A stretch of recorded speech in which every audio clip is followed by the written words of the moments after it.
Mga sangkay, mayroon pong larawan ngayon na pakalat-kalat no, sa social media at ipinost po ito ng White House, mga sangkay, na itong si Donald Trump ay may kausap na mga kakaibang nilalang. Pero kalaunan, mga sangkay, ay dinilit ng White House. Ang problema, kumalat na po ito, mga sangkay. Ngayon, ano nga ba ang mayroon dito? Ito nga ba ay ang sinasabing mga alien na ngayon ay pinapakalat po ng Amerika na kung saan, mga sangkay, nag-upload na nga po sila ng pangatlong batch ng mga files? Hello, what's up guys? This is me. We are back dito sa ating YouTube channel, Sangkay Revelation, kung saan dito lamang po natin pinag-uusapan, mga sangkay, ang mga bagay na ito tungkol po sa huling mga araw na nakasulat po sa Bible, kung ano nga ba ang sitwasyon ngayon ng ating mundo related po sa Bible prophecy. So mahalagang pag-usapan po ito ngayon, mga sangkay, kasi nga po, tila baga minamind condition, no? Minamind condition ngayon yung maraming Kristiyano sa buong mundo sa isang pambihirang plano. Tandaan po natin, mga sangkay, na si Satan ay deceiver.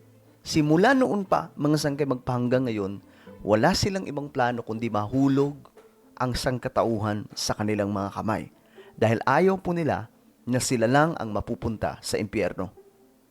At pag-usapan po natin itong mga sangkay, itong patungkol sa mga nasabing mga alien. But take note guys, hindi po ako naniniwala sa alien, mga sangkay. Maybe, no? Kung pagtitingnan po natin ang Bible, mga sangkay, sila po ay mga kampon ni Satan na nagpapanggap na alien.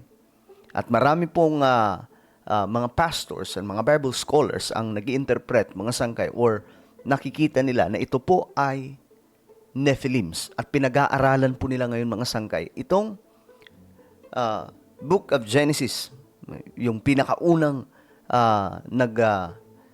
nagbigay kaalaman sa ating lahat sa patungkol sa pagkalikha ng buong mundo, ang Book of Genesis, kung saan nakatala din po doon ang patungkol sa dahilan kung bakit nilunod ng Diyos ang buong mundo. Nang pinaka-reason ay ang Nephilims. Alright? So medyo malalim po itong usapin, mga sangkay. I hope na dyan lamang po kayo at tingnan po natin ito. Anyway, bago tayo magpatuloy, sa mga hindi pa po dyan nakakapag-subscribe sa ating YouTube channel, Sangkay Revelation, kung gusto niyo ng mga ganitong klaseng topic, makikita niyo po yung subscribe button sa baba ng video na to. I-click niyo lamang po yung subscribe, i-click ang bell, at i-click niyo po yung all. Sa mga nanonood po sa Facebook, i-follow niyo po yung ating Facebook page. Okay. So, ito yung picture na kumakalat, mga sangkay. The White House posted this, then deleted it.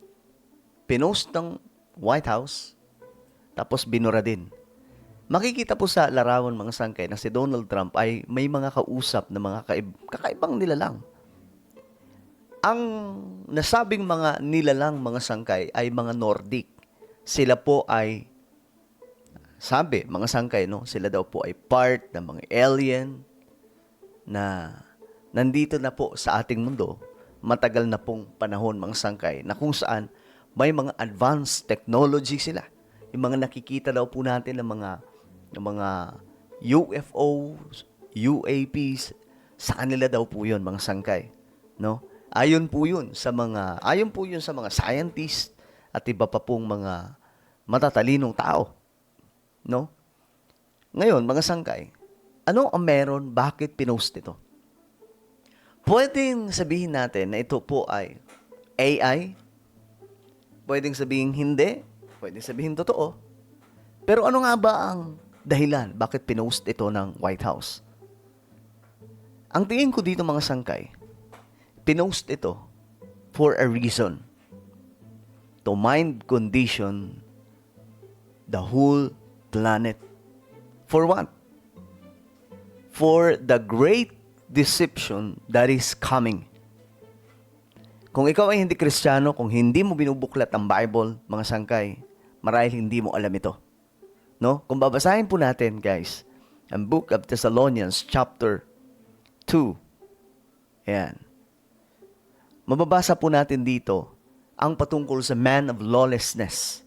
Patungkol po kay Antichrist. The man doomed to destruction. Sabi dito mga sangkay. At ang nilalang na ito, which is ang Antichrist, mga sangkay, ay magpapakita ayon po sa Bible, the coming of the lawless one will be in accordance with how Satan works.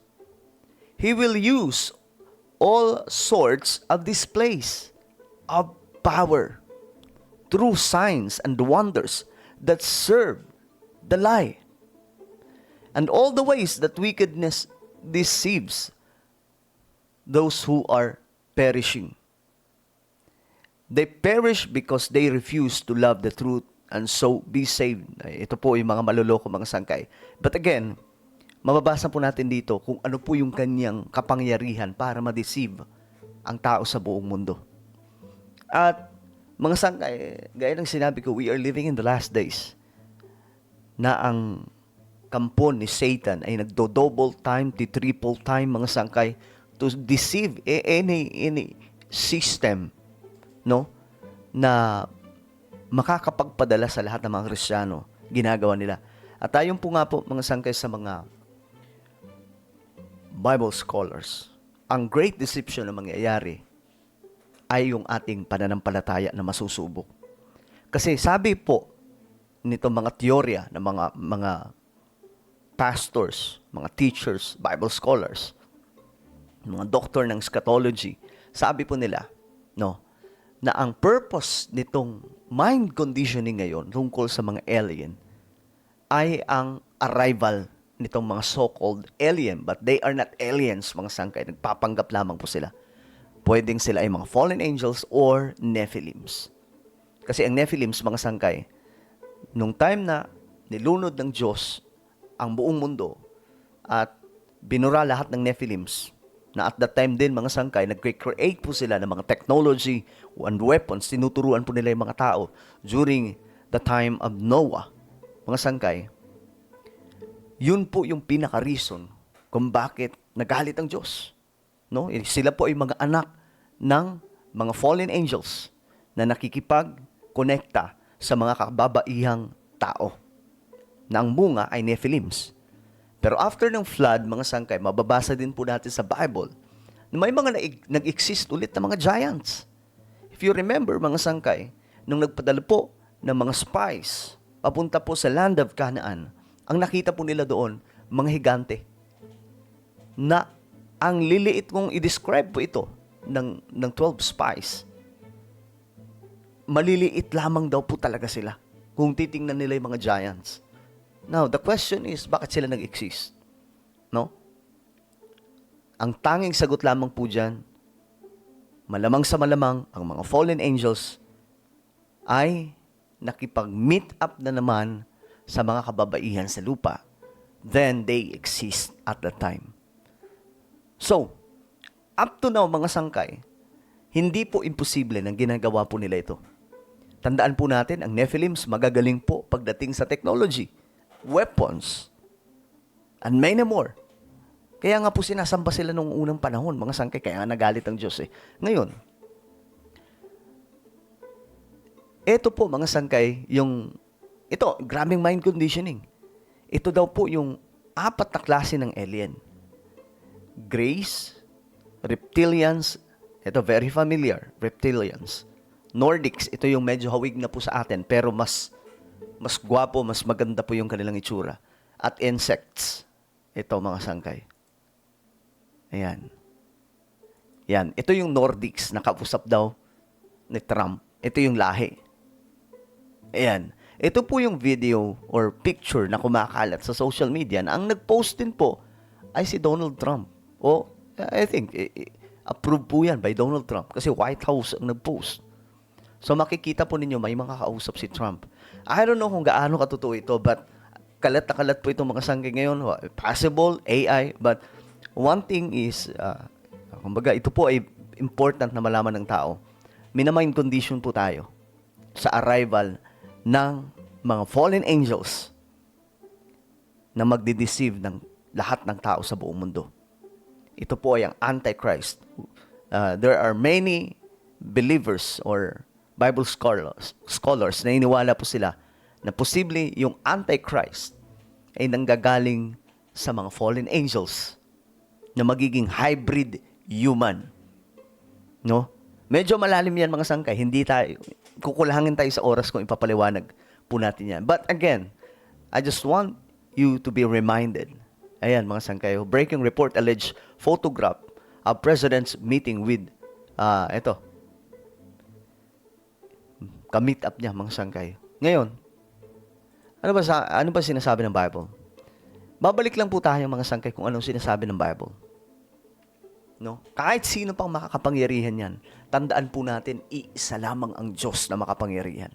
The Bible says Christ is the visible image of the invisible God.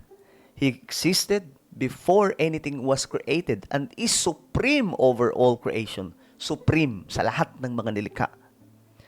For through Him, God created everything in the heavenly realms and on earth. He made the things we can see and the things we can't see, such as thrones, kingdoms, rulers, and authorities in the unseen world.